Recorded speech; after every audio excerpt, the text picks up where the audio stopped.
Hey guys, Philip Schadler here, your local real estate agent in Los Angeles, and today we're talking about some real estate stuff. And also, we will have a guest on our podcast today, Tess Cheng, a health and wellness coach. But first things first, let's start out with real estate, and we're just going to go through some quick stats and numbers. I want to make this as short as possible.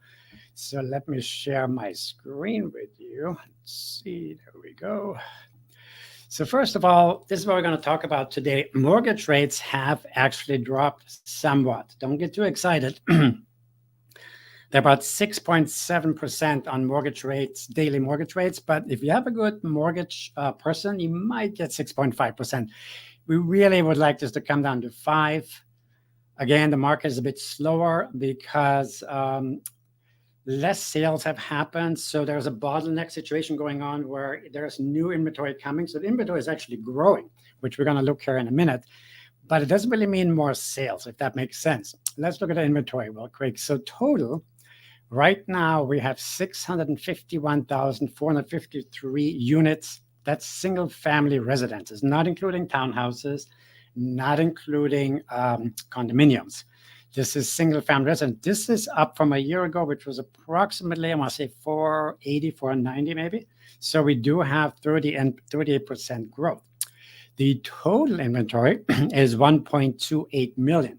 Now this includes townhouses, condominiums, single family residences. In my opinion, 1.28 million units is low. It should be, with all the units, it should be, I think, 2 to 2.5 million units on the market to have a healthy inventory.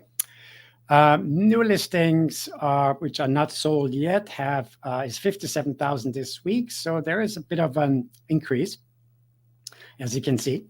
Price reductions have increased a little bit. So that means that the original price that people put their houses on the market, they had to drop it because it was sitting on the market too long. So we had a 38.3% increase. So this is a bit higher than you can see here a year ago. And again, this is important to know for buyers, because if the rates do drop, which is possible, at the moment, again, here's mortgage rates daily news is 6.81. Again, with a good mortgage person, you can probably do better. The rates projection, and this is by source MBA. It's one of the sources that Current Matters uses. We're at about right here, 6.5, 6.6. We could be going into, well, according to them, into the 6s, maybe the high 5s, which would be good. This is by 2025, but that's next year. That's quite a bit out there. But I can definitely see that properties sit longer. For example, I have a listing in Malibu. If you want to look at this real quick, this is an amazing house with ocean view up from every single room. It is 4,066 square feet in living space. It has 4 bedrooms, 3.5 bathrooms, and 1 bonus room. It has 4 decks. And let me just go to the page real quick. It has 4 decks and 3 fireplaces. It's been on the market for a little while. We're looking for the right buyer, obviously. We are selective on who is going to get this property. But anyway, if you know somebody who is looking to Malibu, this is the place to go to. Quickly, I want to show you what Barbara Cochran thinks about this NAR settlement. So first of all, this interesting thing is they did a survey how much people are aware of the NAR settlement. And it's relatively low when you look at it. 63% of the people in the United States do not know about this lawsuit, which is quite staggering. Again, I guess people that are not in the real estate industry are not terribly interested in what goes on. But this, for home buyers, could have huge implications, because the way it states right now, let's go back here really quick. The new forms and rules for real estate are being implemented by August 19th, 2024. The most significant changes are that a buyer may have to represent, or may pay for their own representation. This is what the NAR lawsuit is about. There's 2 things about it. One is we can no longer list the compensation for a buyer's agent on the MLS starting August 17, 2024. Up until now, this looked like, let me see if I have a sample because we had it here somewhere. I must have taken it away. Yeah, I don't have it right here. But anyway, we had on the MLS, we were able to show the compensation. So for example, let's say a deal was negotiated for 5%, 2.5 would go with the seller side, 2.5 would go to the buyer's agent. Well, that may be that is a thing of the past. We can no longer display this on the MLS. We can, however, display it on our websites or other material, but not on the MLS. So I'm not sure if that's going to be a good idea, because what's going to happen is that a agent, let's say I'm looking for a buyer, and I call up the listing agent and say, is 123 Main Street still available? Yes, it is. Can we see it tomorrow at 2 p.m.? Yes, you can. By the way, does your seller offer buyer agent compensation? No, we don't. Oh, I'm sorry, my client's going to pass. So this could happen, especially to VA and VHA purchasers. So Veteran Administration doesn't need a down payment. However, they do need to make the monthly payments. They do need a representation as well. So they have to have an agent representing them, which now means they may have to pay out of their own pocket. And depending on what's negotiated, it could be anywhere from $20,000 to $30,000 or in between. That is up in the air. It's always been negotiable. So the idea is that an FHA purchaser who puts only 3.5% down already has a tough time finding the down payment for the 3.5. Now they also have to pay possible representation. Not a good idea. I think it's not a great way to go. And let me just see really quick if I can find the form I was looking for. Let's see, the BRBC, if we have it in here. Let's see, I don't have it in here. But anyway, so the BRBC is a form that's required for buyers to sign before an agent is allowed to show a property, even before we're allowed to set up a virtual search. So before we send our clients any homes that are searching for, they have to have a BRBC in place. Let me just see really quick if I can find a sample. Let's see what it looks like. There we go.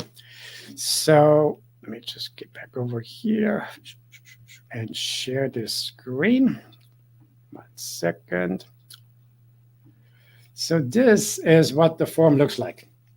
It's a BRBC, Buyer Representation and Broker Compensation Agreement. This, to some people who are not familiar with forms, can be very intimidating, for sure. But there's two things about it. Number one, it's a good thing because buyers who are not aware of the procedure may just flop around with agents. I use this agent, use that agent. Now you have to be more committed, which is a good thing because as agents, last year I had a client, I showed us 16 properties in Santa Monica. And those 16 properties take a good, I would say, 40 hours of preparation and driving there and showing the property. And the person didn't end up buying. So 40 hours I worked for nothing, right? This will secure that if the person buys something, they will buy it through you and you get compensated accordingly. Also, this form is only in place in case the seller agrees not to pay the buyer's agent compensation. This is important because some people believe that from now on going forward, sellers will just say, I pay my seller agent, but I will not pay the buyer agent.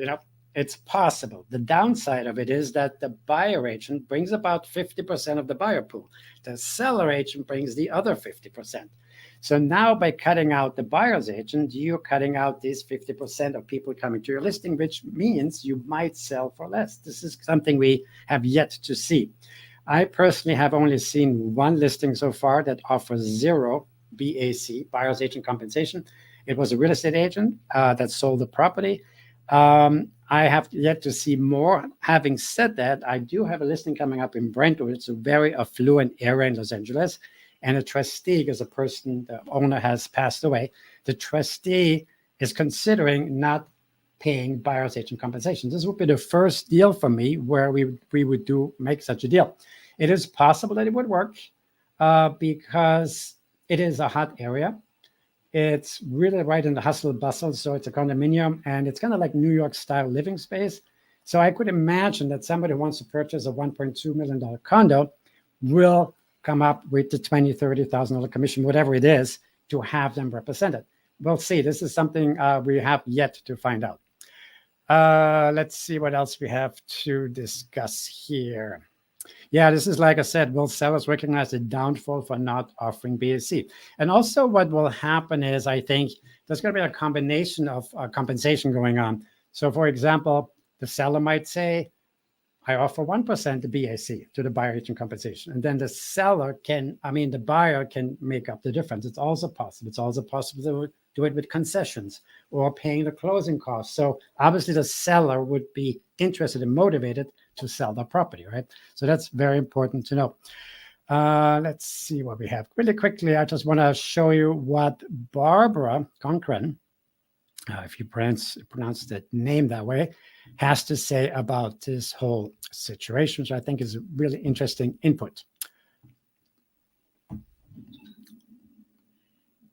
Disruption in real estate. Well, the landmark legal settlement between the NAR and several major real estate brokers having ripple effects across the industry. Now, real estate stocks sold off in the wake of the announcement. We have Zillow off more than 10% since the settlement was announced. Redfin and Compass shares, they've also declined on that news. Well, Wall Street is now trying to gauge, and Americans are really trying to gauge what the settlement will mean for home buyers, what it means for some of the major players within this sector. Who better to talk to about this than Barbara Corcoran? She's joining us now at the desk, founder of the Corcoran Group. Barbara, it's good to see you. Thank you very much. So let's talk about this settlement. Just your initial reaction to it, the disruption. Will it cause disruption across the industry? I think a lot less than people expected to. But what it is causing is total confusion. Brokers are confused, buyers and sellers are confused. I even think the people who made the amendments are confused. But they're really only basically two changes that do make a difference. Not a tremendous difference, but a clear difference. One is if you're a buyer in the market and you want to hire a broker to represent you to find you a house, it now has to be in writing exactly what they're going to do for you and exactly what each service is going to charge, okay? What they will charge you for each service. So there's clarity, and I think that's very good for the buyers if they have clarity. But it's not so good for the buyers because if the seller doesn't want to pay like days of old sandwiched into the commission, they have to take it out of their pocket. And buyers I know don't like to pay for things out of their own pocket. I wonder too if sellers are going to find other ways to increase fees so that it doesn't necessarily lead to, or brokers rather, are going to find a way to increase fees and commissions so there's not that big of an impact. I think that's going to happen. I think particularly sellers will step up to the plate because you have to remember sellers want buyers coming in. The more buyers that come in the house, the better the price they get, basically. So they're going to find a way to make good with the buyers, whether it be paying for closing costs or any myriad of things that they can do. But it will even the score out. So I don't think the ruling is a big deal, honestly. But the confusion it's causing is amazing. So, Barbara, you mentioned confusion, and I think a lot of people are confused, me included, about what this is going to do to the price of homes, right? Because you have the argument out there that if you're not paying for a fee here, an agent fee, then it makes more sense for the home seller. Maybe they could list their housing, their home a little bit more. Maybe they'll list it less because they're not having to deal with those things. Then you also have the other side of the argument where this could actually attract more people into potentially buying a home and get them off the sidelines here if we do see a drop in fees. What's the ultimate impact on home I don't really believe either of those things are going to happen. It's a neutral. Think of yourself. If you're selling your home and let's say you save 3% with the new ruling and say, I don't want to pay the buyer's broker the extra 3%. Do you think you're going to pass that along to the buyer? Which a lot of people are saying is the case. No, sellers are greedy. It's a one-time chance to get the most for your house, and you're not going to give that money away. So if you think prices are going to come down, definitely not the case. There is such a shortage of houses right now that prices have gone up despite everybody singing the blues 9% this year. 6% this year.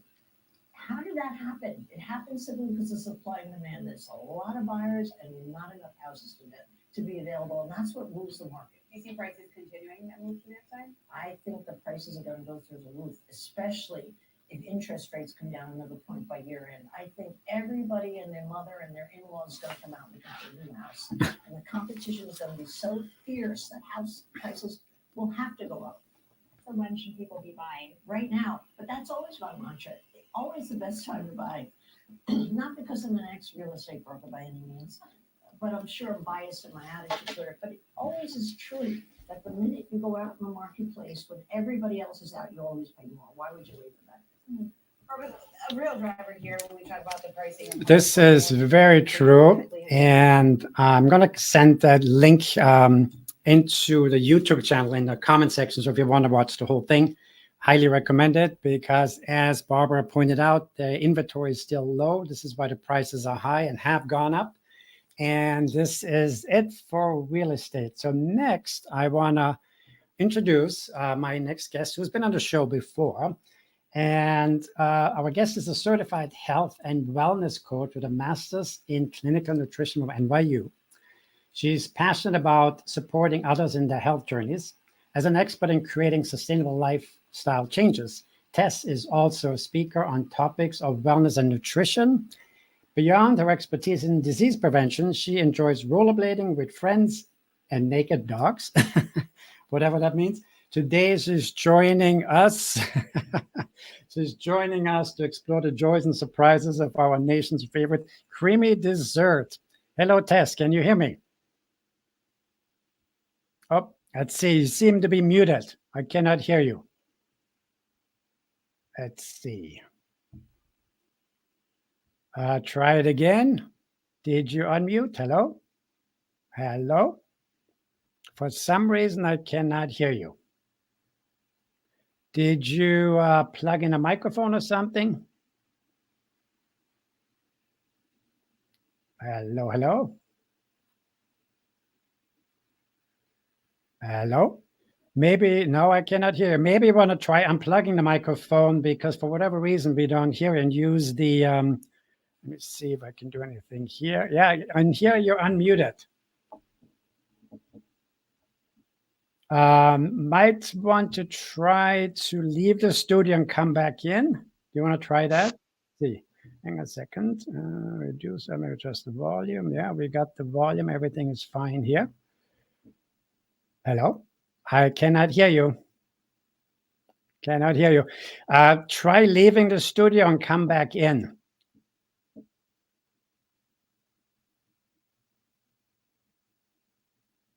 Something is either not plugged in, or maybe your computer doesn't have permission to use that microphone. Might have to go under settings.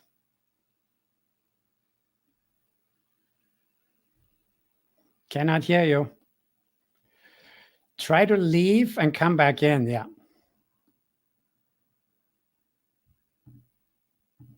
Hang a second. Yeah, it shows you have no microphone connected in my side. Let me see. Try it again. Yeah, your mic is not connected. That's what the system says. Your mic is not connected.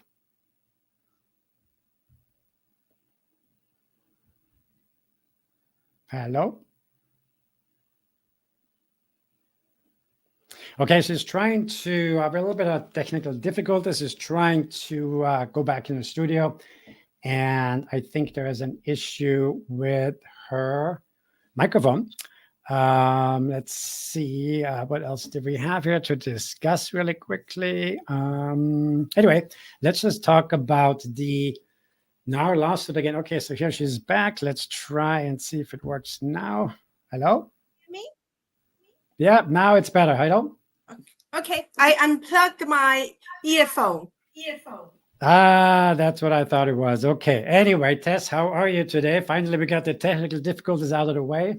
Yes, sorry about that. How are you? I'm happy to be here. I'm Good, thank you. excited.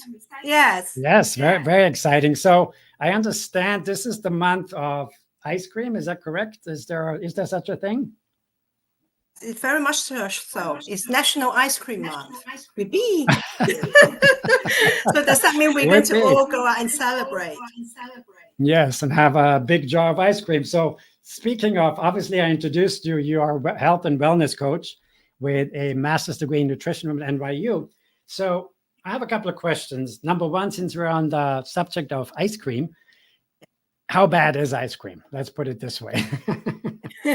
I mean, ice cream is really good and tasty, but what impact does it have for a human being?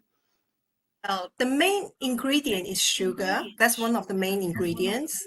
And as you may know, a high sugar consumption can lead to the development of diabetes. Mhm. And Yep. currently, well, in 2021, there were just under 39 million people in this country living with this disease. And the number Wow. keeps rising every year. 39 million. That would be, what is it, an eighth of Americans? Something like Yes. that, right? It's a lot. Yeah. Wow. Roughly. Oh, yes, yes. And of course, the problem doesn't just start there when you have diabetes. It leads to other chronic disease. Right, right. Yes, and this is the thing why I brought you on, because it is really difficult. I'm speaking for myself as a real estate agent, and I have also another business, always being busy, getting up at 6:30 in the morning, doing your routine. And sometimes you just come home late, like 7, 8, 9, 10 o'clock at night for whatever. And then you eat and then you go to bed. And this is something I discovered. My mother was diabetic, and out of curiosity, I started measuring my own blood. And I discovered that I was in the 100 to 105, 106 range, which some people say it's pre-diabetic. Some doctors say below 120 is okay. For me, it was too high. And what I started is no more food after 8 p.m. and especially no sweets. And I discovered the next morning I'm at 93, 92, 95. So, Yeah. But the point is what's the correct food, first of all, to eat in the evening for a busy person? And when should they eat it? There isn't really a formula as to what you eat because we're all different. Our bodies process sugar, carbohydrates, protein, fats very differently. So it really depends on how your body works. But in general, we wouldn't want to eat too late because that also might disrupt sleep. So you want to leave it about 3 hours when you finish the last meal to your bedtime, because you don't 3 want hours? I would say about 2 to 3 hours. Okay. I know it's difficult when you have a busy schedule. Some people end up finishing late and have dinner, but if you can have it, the reason behind it is that your brain is trying to rest when you're going to sleep. Your body is trying to rest, but when you have a heavy meal, all those organs are working to process all that food. All the metabolism is going, and you don't want that to happen when you are winding down to go to sleep. Okay. So basically, but here's the thing: if I go to sleep, or if I try to go to sleep on an empty stomach, I can't sleep either if I'm hungry. Yes.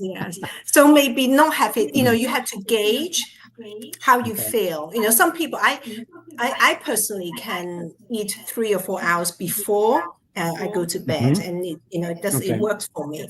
But if it doesn't work for you, then you have to gauge how close you can be. It can be when you finish eating, but it's never a heavy meal, a big meal is not a good idea, because then your stomach is digesting the food. But as you said, it's interesting. If you don't have sugar so late at night, then you find that your blood sugar level is lower first thing in the morning. So it shows you how your body works. It shows that you are sensitive to having sugar late at night. Interesting. Okay. And I'm sure everybody is different that way. But in general, I think we should cut out sugar. Anyway, I've been learning about this for a long time. It's in bread, it's in all kinds of things, in yogurt and who knows what. And I think that in this day and age, we are kind of bombarded with more toxins than ever before. So it's probably more important than ever to eat healthy to help the body cleanse itself out, I guess, right? Would that be a correct assumption? Yes, very much so. Our bodies don't need sugar, and it can be addictive. So it tells your brain you want more and more of it. So it's difficult. It's important to keep that under control, and you can retrain your taste buds over time. So have less of it over time. Don't do it overnight. Because otherwise it's a bit overwhelming.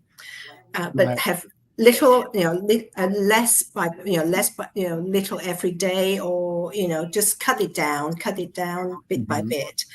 And, protein is good. We need protein. We need fruits, vegetables, have a lot of vegetables, because fiber is really good for you. And healthy fats, such as omega-3s, which you can get from fatty fish, such as wild salmon, sardines. Those are very nutritious. They are also full of other nutrients, which are very beneficial. Okay. Now, talking about salmon, I hear different things about it. Salmon's supposed to have mercury and all this other stuff in there, whatever. Is there a salmon that is the healthiest, that has the least mercury or whatever a salmon has? Is that correct? I suggest wild salmon. Salmon in general is quite low in mercury compared to big fish such as tuna. Because the bigger the fish, the longer it will stay in the sea before it gets caught. That's why small fish such as sardines, they are pretty low. By comparison, they are very low in mercury. Oh, because they have a shorter lifespan too, right? Exactly. Yeah, exactly. That's right. Interesting. Okay. Yes. Yeah. Going back to the ice cream, is there an ice cream that is healthy? I think if the ice cream is healthy, then people wouldn't like the taste of it, because I did some research on this, because with July being the National Ice Cream Month, I know how people are going to be very excited to hear about that. Right. But the reason why sugar is one of the main ingredients is not just for the flavor, but also for the texture, the consistency that gives it that creamy taste. Yep. So I don't know. I've never try to make ice cream at home, but I've been told that if you try to make it with a very small amount of sugar, then it's not smooth. It's like ice. Interesting. Okay. So it has to have a lot of sugar. As or sweet alternatives, such as sweeteners. But then again, they also come with other issues, with those artificial sweeteners. And so, I had these, those drinks, for example, that have no sugar in it, but is artificial sweet, and they taste like chemical to me. They don't taste good at all. And that scares me even more than sugar. But I just resorted to drinking lemon water or sparkling water with lemon, because I just got away from the sugar many, many years ago. Yes, excellent idea. Not all of it, but most of it, Yeah. Let me ask you something else. What is the difference between a nutritionist and a wellness coach? What's the difference? And I understand you have a master's degree in nutrition from NYU. Is that correct? Yes, I do. Yes, in clinical nutrition. Yes. Okay. I was actually practicing a nutritionist for many years in LA. So with a nutritionist, usually it's just about food. So a lot of clients would come to me and ask for a meal plan, precisely what I should be eating. The whole program would be involving foods. What in terms of nutrition, the nutrients you can get from what you can be eating. But with wellness coaching, health and wellness coaching is talking about all the pillars of healthy living. So that would include sleep, because that really has a huge bearing on how you feel, on your energy, and how you digest food too, whether you get enough sleep or not, and also on all the processes, to keep you in keeping you healthy. Exercise is another pillar, which is crucial. And stress management, social connection, all those things, because you can't just take one of those and say, "Oh, I'm perfect in eating everything. Everything I eat is excellent." I see. Okay. Then I don't sleep, or I don't exercise, or I suffer from a lot of stress, and when I feel isolated because I don't have a good social connection. For example, during COVID, a lot of people really suffered because they felt that they had no social interactions with other people. Well, not only that, it was sort of unofficially endorsed to sit at home and just eat. I mean, that was what everybody did. I remember when the pandemic started, the first thing I saw was a bunch of people running to Bevmo to get liquor, because it's amazing to me how people are not really focusing in on that, But so basically, what you're saying is a nutritionist puts together a meal plan where a health and wellness coach looks at the whole picture, everything included, like diet, exercise and sleep and the whole thing. Yeah, That makes more sense. absolutely. Okay. Yes, yes. Because, for example, you can't, exercise your way out of sleep. You can exercise every day, or doing all kinds of workouts. But if you only sleep for 3 hours a night, your body is going to suffer. Right. Yeah, of course. And that's the key, the balance. That's the key, is the balance. Because, with my workload, I don't have much control. Sometimes it's less work. And sometimes it's just like filling out contracts, disclosure forms at 11 o'clock at night, talking to agents at 11 o'clock at night because there's deadlines. And I did notice at that particular time, when I have a busy transaction, that my blood sugar level is higher, even Oh, though yeah. it seems to be I'm taking in the same kind of food, but the stress is either weakening my pancreatic gland or something. Yes. Is that possible? Oh yes, stress has, definitely has an effect on that. But perhaps you were not sleeping as well. When you are All sleep that. deprived, it really disrupts your blood sugar regulation. Interesting. Yes. So if somebody eats fairly healthy but gets very little sleep, their blood sugar could be elevated because of that? Oh, absolutely. They've actually done research on people. So they will put a group of people together who have normal blood glucose level. Under normal circumstances, their blood sugar is normal. They are not Right. pre-diabetic or diabetic at all. And they put this group of people together and put them in sleep labs. And then they would deprive them of sleep. So they will wake them up, say after 4 hours, and the next day, and they will measure their fasting blood glucose. And on that day, officially, the numbers was pre-diabetic. Interesting. Wow. Oh, very interesting. So it all works together. So what, do you recommend, I guess, in real estate, usually you have systems, right? You get up at 6:30, you do your meditation, your workout, your breakfast, you start making your calls at 8 o'clock or 9 o'clock, whatever. Is there a recommendation like that, like a program that you have, like a general program where somebody, let's say, gets up at 9 o'clock? What should they do the moment they get up? Do you have anything like that, or is it very customized to each person? In general, it's very customized because we all have different schedules. We have different kind of occupations, different professions, different likes and dislikes, preferences, lifestyles, cultures. So it really, the way I work with people is to find something that will work for them. So it has to customize to their needs. And also we have to look at what the end goals are. Why do you want to do that? Why do you want to say, lose some weight, or why do you want to address certain issues? And then we work out some strategies that will fit into your lifestyle. Because that's why the problem with, when people go on the internet and they look at all these health plans that they can download, or nutrition plans. Well, it's all very well, but it might not apply to you. You might not be the person who wants to eat first thing in the morning, or you don't want to eat in the middle of the afternoon because you don't have time, you have meetings. So, there's no one size fits all. I see. Yeah. But my suggestion would be, first thing in the morning for anybody to get up would be to have 2 glasses of water to rehydrate yourself. Interesting. See, this is interesting because I know usually you shouldn't drink a lot of water in the evening because then you go up to the bathroom, which I do.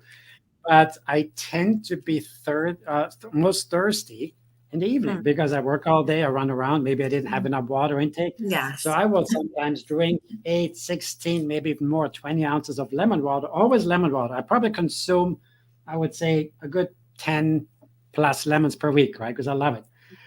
But then, of course, I have to go to the bathroom, right? But now I'm thinking, okay, so my options are not to drink, so I dehydrate myself, or drink a lot, hydrate myself, and go to the bathroom, but then I have interrupted sleep.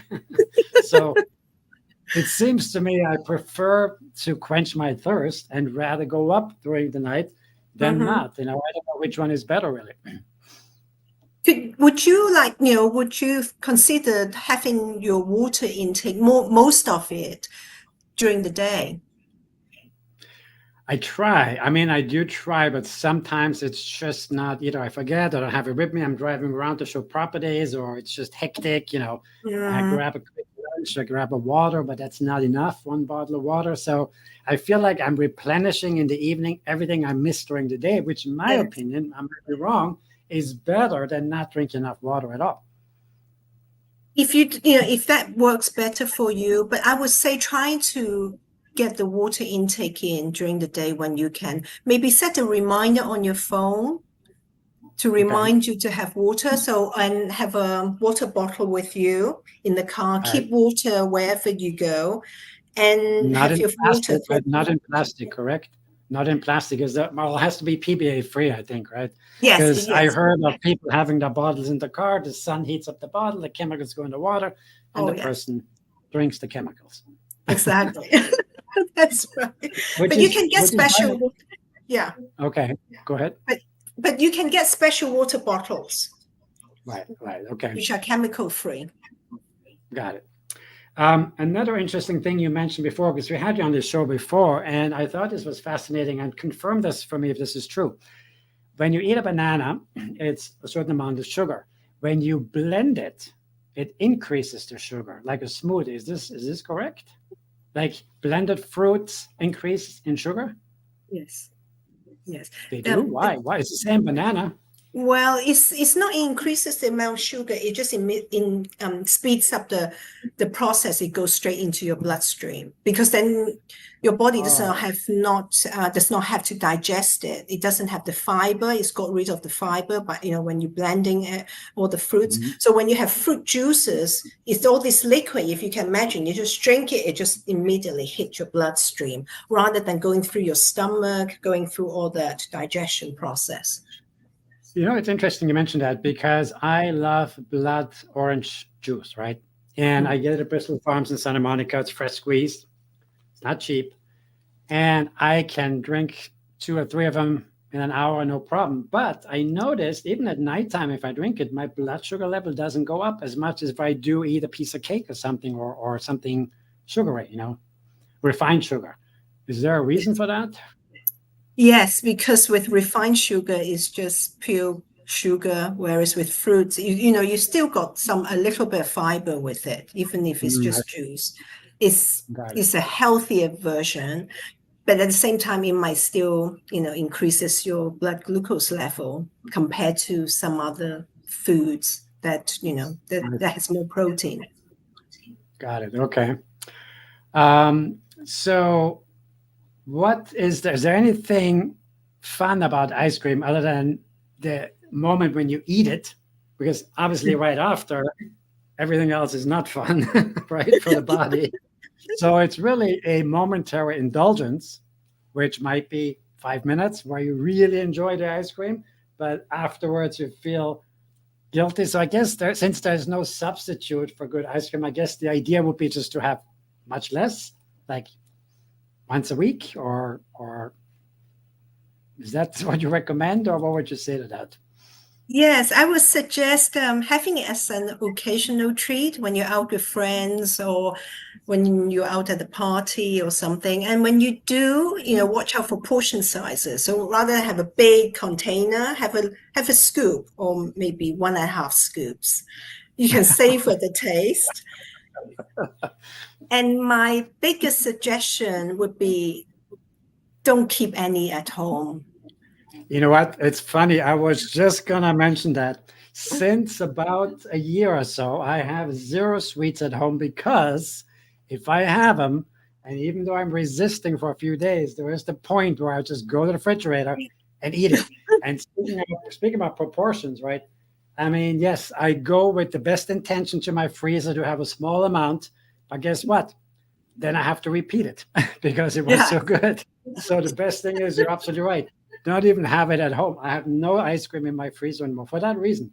And that has really made a difference, because I've noticed there were times when I really feel like something sweet, but I'm not going to go to the store and get it. So that's Exactly. kind of like a prevention by force, I guess, if you will. But that makes a lot of sense. Yeah. Oh, yes. Out of Let sight, me out ask of you, mind. exactly. Let me ask, I'm just going to put the ticker here, how people can contact you. What's the best way to contact you anyway? Is it with phone or email or website? It will be my website, and it's glowwithtess.com. So it's spelled GLOWWITH. Actually, you know what? I believe I have it TESS. here.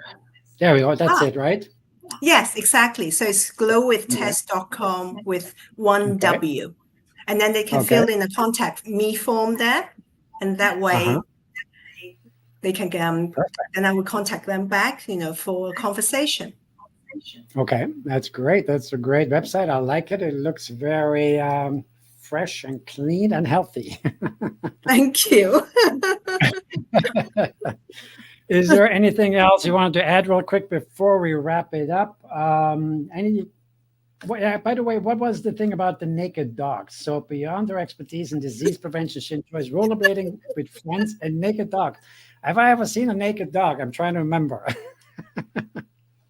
That would mean like it was sheared, it was shaven, bald.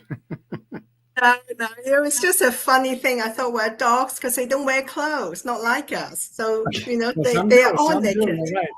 Some do, that's right. Some people dress up their dogs, that's right. That's Right, funny. exactly. That's what it is. Yeah, but what would I suggest? Health is really the most valuable asset, and it's really worth taking care of yourself. And self-care is not selfish. Prevention is much better than waiting for treatment. One of my favorite quotes is by President Kennedy. The best Mhm. time to repair the roof is when the sun is shining. Yeah, that's a good one. I like that.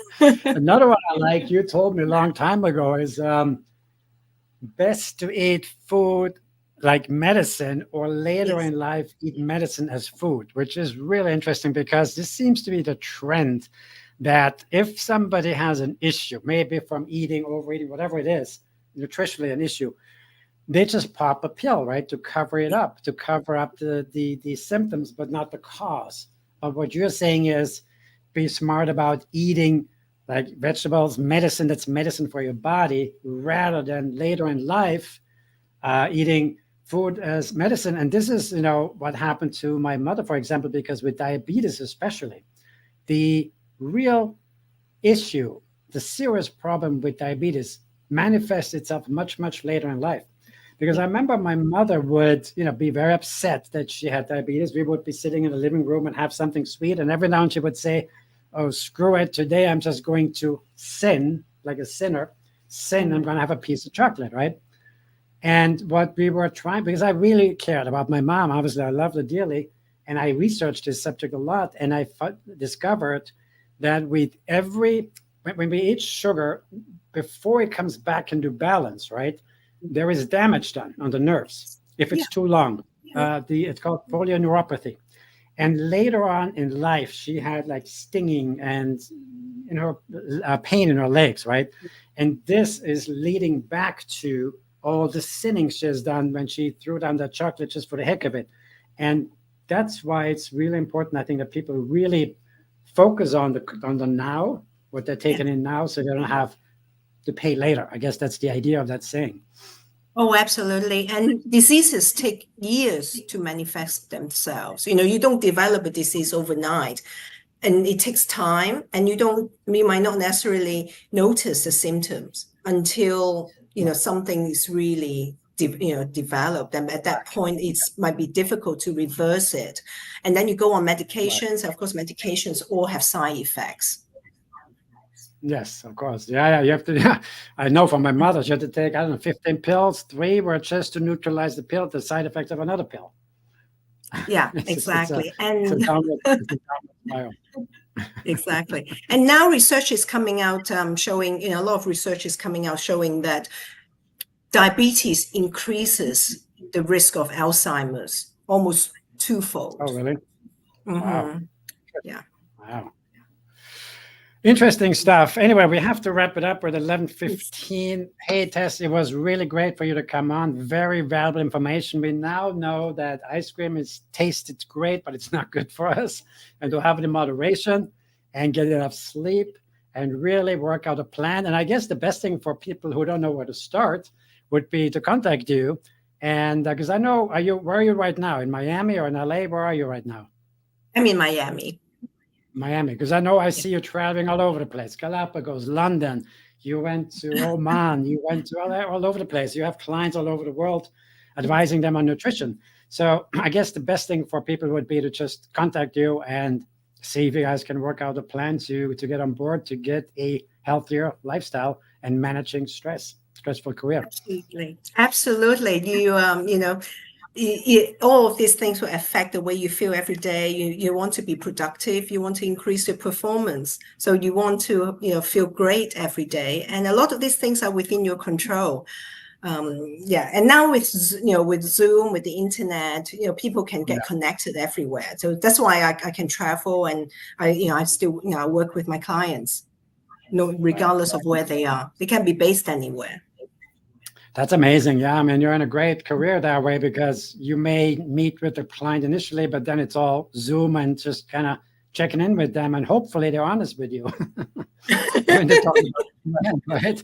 I'm sure you get some cheaters every now and then. Well, but I give them, reminders. I send them text messages. So that's how I hold them accountable. And then they can send me pictures of the food they're having, which is quite fun. Right. Yeah. Right. Yeah. Yes. Over dinner or in a restaurant, can send me a picture and get my comments. Okay, that sounds amazing. Well, Tess, thank you so much for joining. We will, I'm sure we'll have you on again one of these podcasts to freshen up on the latest and greatest. Not every month is ice cream month, right? It's got to be something else soon. And then we'll talk about it then. Thank you so much for joining. Thank you for having me. Thank you very much. Bye-bye. Absolutely. It was my pleasure. Bye-bye.